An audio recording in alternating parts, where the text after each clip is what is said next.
leo hii nakuletea kiumbe ambaye ni mvivu kuliko viumbe wote, na huyu kiumbe muda mwingi anaotumia kwenye kulala na sio kufanya shughuli zake binafsi. Unamfahamu huyo ni kiumbe gani?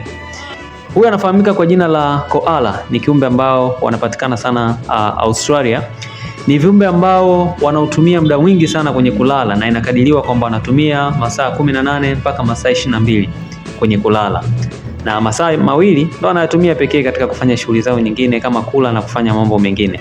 Swali ni kwamba kwa nini koala anatumia muda mwingi sana kwenye kulala?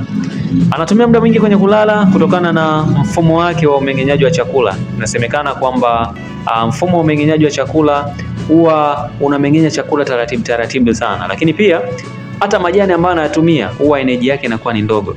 Huyu anatumia majani ambayo yanajulikana au anakula majani ambayo yanajulikana kama eucalyptus, ambayo ni majani ambayo ni sumu kwa viumbe wengine, lakini kwake yeye ana mechanism ya kuweza kudetoxify au kuua ile sumu ambayo inapatikana mle ndani, lakini energy anayoipata inakuwa ni ndogo sana. Hiyo anajikuta kwamba analazimika kulala muda mrefu ili kuhakikisha kwamba anahifadhi ile energy ambayo anayo ili iweze kumfanya aendelee kusurvive au aendelee kuishi. Huyo ni kiumbe ambaye anafahamika kama koala. Wewe unafikiri kama binadamu angekuwa kama koala, nini kingetokea?